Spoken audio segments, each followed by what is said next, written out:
Anoto que tenemos todavía algunas peticiones de palabra pendientes que naturalmente tendremos que cumplimentar, pero antes, y por introducir ya el último elemento informativo de este programa, quiero que ustedes escuchen cuál es la opinión de todos los españoles, demográficamente contrastada, es decir, demoscópicamente censada, en las encuestas de nuestro sociólogo de cabecera, que es Armando de Miguel, a propósito de la simpatía o antipatía que tienen los españoles ya no solo ante el franquismo de manera específica, sino ante lo que fuera cualquier régimen dictatorial, el planteamiento que estábamos introduciendo hace un instante. Yo creo que son datos muy reveladores que nos pueden aportar bastante luz en este debate. Don Armando de Miguel, cuando usted quiera.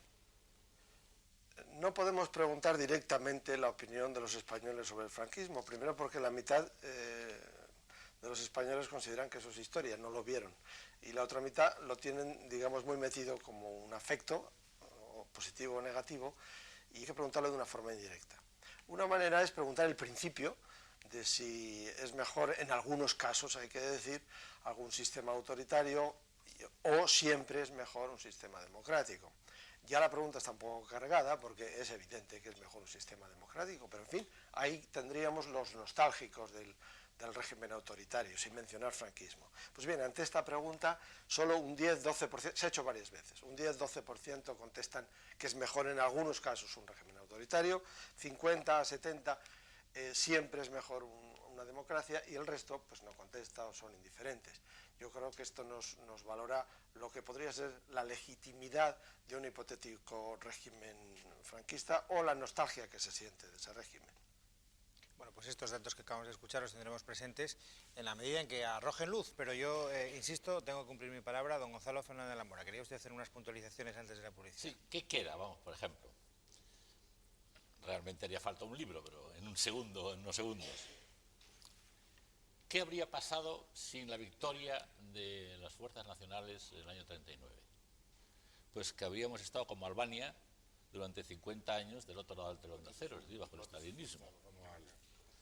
O sea, eso es una cosa que la tenemos ahí. ¿Qué habría ocurrido si habríamos participado en la guerra mundial y no hubiéramos sido neutrales? Pues si estábamos del lado alemán, pues habríamos sido derrotados y destruidos. Y si hubiéramos estado del lado aliado, nos hubiera ocupado Alemania, es decir, hubiéramos sido un campo de ruinas, habría sido España. Creo que esos son dos hechos que condicionan todo. Bueno, y la gente, es decir, mi generación habría desaparecido si hubiéramos entrado en una guerra. Pero has dicho que iba a decir qué es lo que quiera. Franco hace el régimen de Franco, que es él y millones de españoles, naturalmente, entre los que yo modestísimamente me cuento como uno de sus 80 ministros, hicieron lo que se había soñado desde el siglo XIX, que es la revolución industrial. Pasar de un país subdesarrollado y agrícola, agropecuario, pues a un país industrial. La vieja sueño de los regeneracionistas y de Costa. Luego creó las clases medias, que no existían en España. Es decir, que en 1930 pues, había una pequeña capa, digamos, superior y luego un inmenso proletariado. Las clases medias creadas son las que han hecho posible pues, la revolución industrial y luego lo que ha ocurrido en España después del año 1975, porque si no, los temores que había de conflictividad y de violencia, pues claro, las clases medias no los crean las grandes diferencias entre unos grupos sociales y otros. Y desde el punto de vista institucional, crea la monarquía, es el inventor de la monarquía. Claro, implantar una monarquía hereditaria y dinástica en el último tercio del siglo XX, pues es algo que casi forma parte del milagro histórico. Y esa ahí la tenemos, con su clase media que hace posible la transición. Venga, adquiramos velocidad, perdón, Gabriel. Sí. Bien, antes de entrar en la respuesta, don Gonzalo me permitirá un ligero matiz, y es que escuchar que en el caso de la no victoria de las fuerzas franquistas se hubiera producido la exterminación de la generación de don Gonzalo suena a una ironía tan terriblemente sangrienta, sabiendo qué exterminio fue el que costó la victoria de las fuerzas franquistas. Ese matiz es elemental, pero en cualquier caso creo que son obviedades con las que convendría ser extremadamente cauto. Me permitirá usted, don Gonzalo, que acabe. Si quieren ustedes, yo creo que hay un planteamiento que deberíamos eludir a cualquier precio, que es el de especular sobre la posibilidad. Cierto autor del 17 bien conocido dice que dedicarse a especular sobre lo posible que no fue es una variante de necedad carente del menor interés. Tratemos pues de entender qué es lo que produce el franquismo y qué es lo que queda del franquismo entre nosotros. Miren, yo de algún modo resumiría recordando unos versos muy conocidos de Luis Cernuda, que en el exilio escribe algo así como España es solo un nombre, España muerto. De algún modo lo que se decide inmediatamente después de la guerra civil, en el momento del gran exterminio de posguerra, es el entierro de un determinado proyecto constituyente de la realidad española. Ese proyecto fracasado, que fue el proyecto fracasado y masacrado, que fue el de la Segunda República. El proyecto que se pone a continuación es el de construir un modelo de identidad nacional fijado sobre, bueno, pues algo que a fin de cuentas es extraordinariamente cercano a lo que es la ideología nacionalsocialista de esos años, en su inicio. Ein Volk, ein Reich, ein Führer. Un pueblo, un imperio, un jefe. Sobre esa base, y acabo, sobre esa base se construye todo un sistema de obediencia jerárquica que en el fondo del alma del pueblo español, que es configurado a través de ella, crea un país inserto plenamente en la servidumbre, lo cual nos explica perfectamente que podamos estar creando esa gran mistificación de decir que los demócratas de hoy son los antifranquistas de ayer. Por Dios, personajes que, como, pues no sé, por ejemplo, el presunto terrorista don José Barrio Nuevo, han sido subjefes nacionales del SEU, son los antifranquistas de ayer. A ver, yo quería intervenir un don poco Juan en la Pablo. cuestión de las transformaciones de España bajo el franquismo, porque sí es, creo, un tema bastante importante. Evidentemente, en toda sociedad y en toda historia hay unos elementos de continuidad en el proceso histórico claros y evidentes, y por tanto es lógico que gran parte de la industrialización y de la sociedad española de ahora hunde sus raíces más inmediatas en los 30, 40 años anteriores. Pero quería decir por lo menos dos cosas. Desde el punto de vista económico, en el franquismo hubo por lo menos dos grandes etapas. Una primera de carácter autárquico y ultranacionalista, que yo creo que hizo perder a España, en términos muy suaves, aproximadamente unos 10 años, comparativamente en su desarrollo con cualquier otro país de su entorno. Y efectivamente España se cambió radicalmente cuando el régimen de Franco invirtió en por lo menos unos 180 grados, o si no 360 grados, su política económica a partir de la crisis económica del 56 al 59. España se desarrolló en los 60, evidentemente, pero con unas limitaciones y con unos problemas que no se pueden obviar. 2 millones de personas que tuvieron que emigrar a Alemania, un abandono absoluto de toda política agraria, unos desequilibrios regionales muy fuertes, unas agresiones urbanísticas en zonas, en las periferias de las ciudades, etcétera, muy grandes.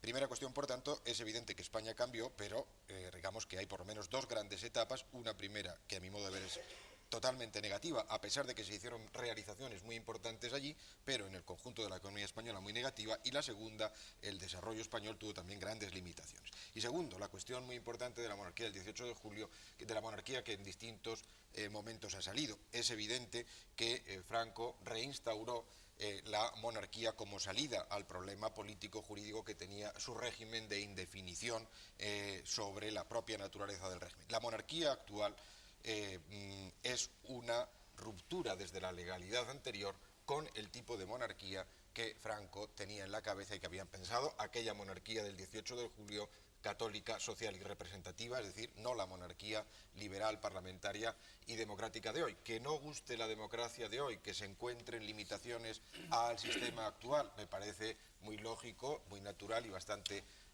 pero no es lo que Franco había pensado. No voy a dar la palabra, porque si empiezo a dar la palabra, convertimos esto en una sucesión de turnos y no quiero que esto se convierta en una sucesión de Respecto a turnos. las cifras, las quería dar.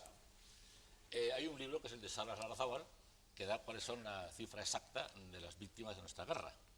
Yo creo que son 280.000, me parece, aproximadamente. Las pérdidas medias de los países continentales que intervinieron en la guerra mundial, es decir, Alemania, Polonia, Yugoslavia, en fin, etcétera, es el 16% de la población. Alemania es casi el 20%, Rusia alrededor del 19%, pero bien, la media es el 16%. El 16% de la población española, si hubiéramos participado en la guerra mundial, serían 4 millones de muertos. De manera que, claro, Que nos estamos apartando del tema. No, para hablar de cifras. Ya. Pero por lo que decía Fusi, que yo creo que es muy interesante, Vamos a ver, el tema de las cosas negativas del desarrollo de la era de Franco. La inmigración. La inmigración durante la era de Franco es aproximadamente la cuarta parte de la inmigración que tuvo España entre el año 80 y el año 1912. Están los datos del Instituto Nacional de Inmigración donde los cifra. Pero eso pondríamos nosotros como negativo de la política económica del 80-12. España era un país de inmigrantes pues durante la segunda mitad del siglo XIX y durante el siglo XX hasta que se hace la Revolución Industrial. O sea que es una continuidad de un proceso Pero que la tiene pregunta que ha aproximadamente un hecho año. Luis es ¿de qué queda? Pero- es la que sí. interesa hoy. Pero lo de, por ejemplo, las agresiones urbanísticas. Bueno, las agresiones urbanísticas que hemos hecho en España en los últimos 20 años, en fin, No excusan las anteriores. verdaderamente aterradoras. Yo vuelvo a hacer la pregunta, Y- ¿qué queda? y ¿Qué en queda, cuanto- don Gonzalo? ¿Qué La queda? monarquía, por ejemplo, que es un tema que ha tocado Susi. Bueno, la monarquía se hace desde ninguna ruptura, sino desde la absoluta continuidad de la ley a la ley. No, pero Es decir, supone evidentemente un salto pero cualitativo vamos a ver, verdaderamente la abismal. monarquía arranca del juramento de la fidelidad a las leyes fundamentales y de la legitimidad de esas leyes fundamentales. Es decir, Por supuesto. que todo el cambio se efectúa sin ninguna ruptura legal. Pero en la monarquía del 18 de julio, en el supuesto de la Sí. no hay partidos políticos ni elecciones, no hay una De acuerdo. legitimación democrática, Exacto. no hay Pero todo el entramado del mismo político modo que durante tenemos. los 40 años de No la hay era de Franco libertades sindicales, hay no hay diversos libertad de- modelos, pero hay diversos modelos sin ruptura. Y aquí tampoco hay ruptura. Es decir, que varía el modelo. La ruptura la hay. Como varía entre las la primeras fases reforma de la desde la segunda fase. legalidad supone eventualmente una ruptura clamorosa, que es la aprobación de la Constitución en 1978, que no tiene nada que ver con la Ley Orgánica del Estado, aprobada en el año 67, de la que Aprobado procede- por las, por de las la que Cortes pro- de Franco. por supuesto que O sea, sí. que sin ruptura ninguna. No, con ruptura porque la Constitución supone casi la antítesis del régimen que fue el régimen de Franco. El mérito histórico, el mérito histórico, digamos, yo creo que No la hazaña de la confundamos transición ha sido... nuestro deseo con la realidad. el Nuestro wishful deseo thinking, hubiera no, sido no. efectivamente efectuar una ruptura respecto de ese régimen de Franco. La realidad es que lo que se produjo es una cosa de carácter casi teológico, esa cosa llamada transición que atraviesa el franquismo sin romperlo ni mancharlo, ¿verdad? Es decir, que preserva al heredero de la corona fijado por el dictador, que preserva la estructura del ejército prácticamente idéntica, que en el interior de la Constitución introduce aspectos verdaderamente llamativos en una tradición constitucionalista garantista, como por ejemplo la absoluta inviolabilidad del jefe del Estado, no en sus funciones, sino en cualquier campo. La transición es el fruto, efectivamente, de esa incapacidad de salir del horizonte fijado por el franquismo. Y en mi opinión, los frutos últimos de la transición, los frutos en los que vivimos, es decir, el crimen de Estado y la corrupción, son la herencia precisamente de esa incapacidad para haber roto la. Pero no es incapacidad, es un intento por fin de conseguir una reconciliación histórica después de todo lo que ha ocurrido en España en el siglo Pues hemos XX. heredado crimen de Estado 19. y corrupción. Esas son las consecuencias Don de Ricardo no y don hacer Antonio los García cortes Trevijano, que limpios. esta parte de la mesa interviene menos, ¿eh? No, Esta porque- parte de la mesa nos porque tiene nos más- queremos a la limitar izquierda, a la a la pregunta izquierda que ha de la hecho. mesa Bueno, nos pues tiene muy hagan relegados. ustedes fuerza, La derecha hagan de la fuerza. derecha. Bien. Bueno, Hagan fuerza. no, yo quiero hacer dos puntualizaciones históricas. No quiero entrar en polémica de tipo político porque no es mi tema. Primero, se ha referido el señor Alvear varias veces a una represión virtualmente absoluta que se impone en el régimen de Franco. Yo no quiero decir más que una cosa, no voy a negar la represión. Dentro de unos días aparece en mi editorial un libro que se llama Paz, Piedad, Perdón y Verdad, que admitiendo las cifras generales de Salas Larrazábal, profundiza todavía más. Confirma las cifras de Salas sobre la relativa y trágica equivalencia de represión en una y otra zona durante la guerra, y al final de la guerra, naturalmente, nunca hubiéramos sabido lo que hubieran hecho los republicanos de haber ganado, pero eso solamente lo sabe Jesús Torbado en su famoso libro sobre la guerra terminado, ¿no? Pero nosotros no lo sabemos. Pero sí sabemos lo que hicieron los nacionales. Bueno, una cifra terrible, trágica, yo creo que además innecesaria, pero real, de 25.000 personas que son fusiladas después de la guerra. Bueno, es una cifra del mismo orden, quizá algo inferior en algún caso, de la cifra de represión que se cometió en Francia al final de la Guerra Mundial, ya al conjuro de la victoria aliada, y en Italia también al final de la Guerra Mundial. Son 20-25.000 y nadie dice que Francia y Italia democráticas, con las cuales empezó y se realizó rápidamente, eso sí, en mucho menos tiempo que en España, esa represión, pues invalide, digamos, a la población italiana o a la población francesa para construir después una democracia o lo que fuera. O sea que yo realmente, reconociendo la tragedia y la inutilidad de esa represión, la quisiera dejar en sus justos límites. Eso para empezar. A ver, don Antonio García Trevijano. Quiero centrar de verdad en la conversación, se han señalado algunos aspectos, en la pregunta esencial. Y puesto que se merodea, yo voy al grano. Creo que lo esencial del franquismo está vivo en el propio régimen de esta monarquía y en el pensamiento de la clase dirigente y en la actuación de la clase dirigente. Y voy a demostrarlo. ¿Por qué? Y en concreto, lo característico del franquismo, que es un régimen construido político, la vida pública se construye de arriba hacia abajo, es exactamente igual que hoy, donde toda la vida pública está construida de arriba a abajo. No solo en la instalación del régimen, sino en su funcionamiento. Segundo, la dictadura, lo que define una dictadura es la carencia de libertad política. Hay otras libertades, pero si se utiliza la palabra libertades formales, que no había libertad de expresión, que no había libertad de asociaciones, todos esos son términos relativos. Porque, claro, que la libertad es aquello que queremos utilizar. Y los que estaban los partidarios de Franco, el régimen franquista, consideraban que tenía todas las libertades del mundo.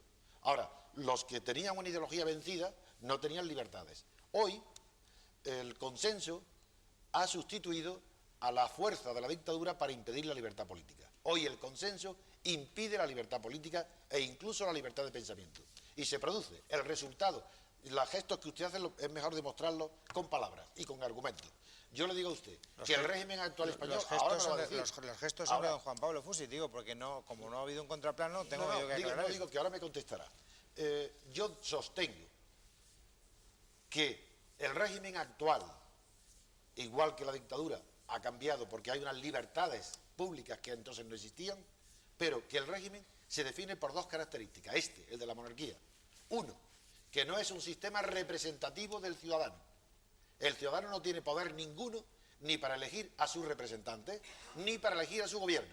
Esa dimisión de esa libertad se ha entregado a los aparatos de los partidos. Dos, este régimen no es electivo. Los ciudadanos no eligen, votan, ratifican, pero no eligen. Y esto que yo digo aquí lo dice lo mejor del pensamiento que defiende un sistema parecido en Alemania, en Italia. Por tanto, mi conclusión es que lo esencial del franquismo, que es construir la vida pública de arriba a abajo, que no haya diversidad de opiniones. El franquismo lo consigue con la fuerza, con la represión, y aquí se consigue lo mismo con el consenso. Y tercero, que en el franquismo no era un régimen representativo del ciudadano, representaba a la clase dirigente del franquismo. Hoy, las elecciones que ustedes votan, donde todo el mundo cree que es libre, no lo es. No tiene ninguna libertad ni para designar candidatos, ni para elegir a las personas. Bueno, y la teoría... Bueno, pues tiene libertad para cambiar los gobiernos. No, señor, no la tiene. Bueno, voy a decir por qué. Bueno, yo le voy a decir, antes déjeme que le diga que ha habido, por lo menos hasta 1981, que no puede cambiar los gobierno de UCD con unas determinadas políticas, en las cuales, entre otras personas, ejerció el poder el señor Ricardo de la Cierva. Hubo un cambio electoral verdaderamente determinante, que es el triunfo de los socialistas del 82 al 96, y ha habido una tercera, etapa en la cual después el Partido Popular, un partido de carácter más conservador, etcétera, gracias al voto de los españoles, que por lo visto no tiene ninguna importancia, ha desplazado del poder a el equipo anterior, cambiándose bastantes cosas o iniciándose nuevas políticas educativas, etcétera. Segundo, en las comunidades autónomas resulta que para bien, para mal, no entro en eso, gobiernan nacionalistas vascos en un sitio, nacionalistas catalanes en otro, tienen políticas. Bueno, yo creo que si eso no es capacidad de decisión del electorado para determinar quiénes son los gobiernos y políticas concretas que esos gobiernos ejercitan, pues ya me dirá usted. Pues se lo voy a decir. Los electores, la teoría electoral dice que el pueblo puede corregir los defectos de su elegido porque después votando a otro. Y usted sigue diciendo implícitamente, está basado en lo mismo, que el pueblo si el PSOE no le ha gustado su actuación o UCD, vota a otro. Y cree que con eso el pueblo tiene una libertad.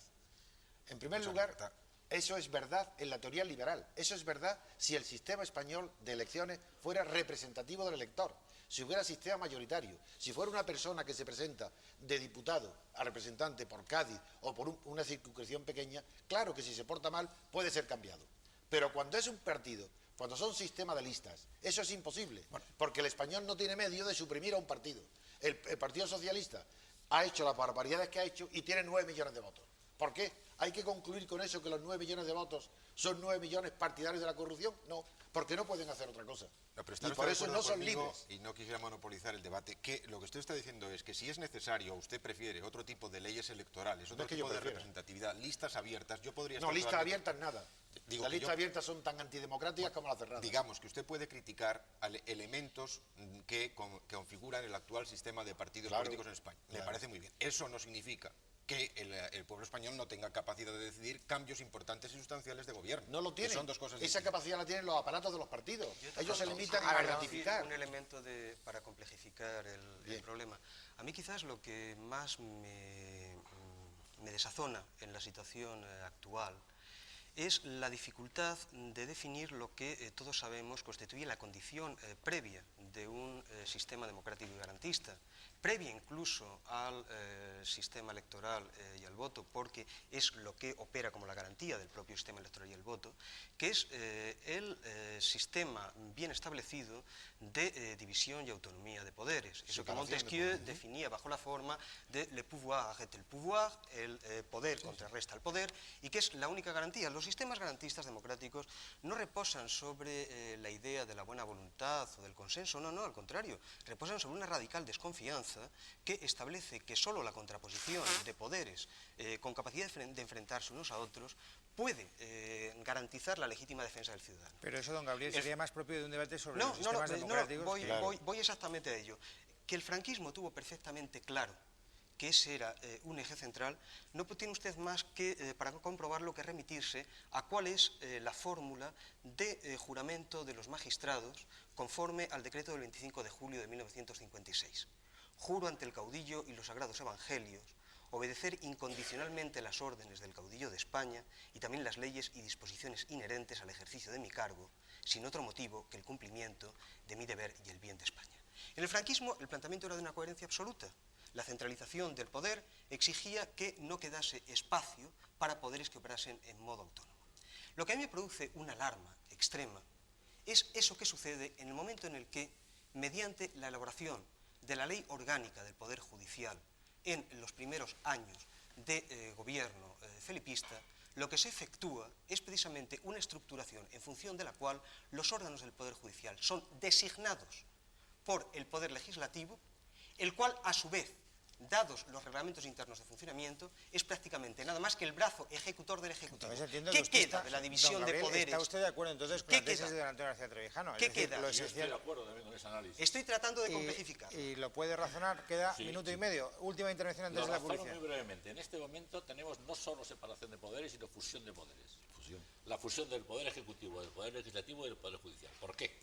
A eso es a lo que me diría yo que el felipismo es en algún modo la fase superior del franquismo, es decir, el modo en el cual el franquismo se dota de un sistema discursivo legitimista, porque la ley orgánica del Poder Judicial es la quintesencia del felipismo. Bien. El Poder Judicial está sometido al Consejo General del Poder Judicial, que está elegido por los partidos, es decir, por la cúpula de los partidos, o sea que la cúpula del partido controla el funcionamiento del Poder Judicial. Pero controla también el funcionamiento del Poder Legislativo.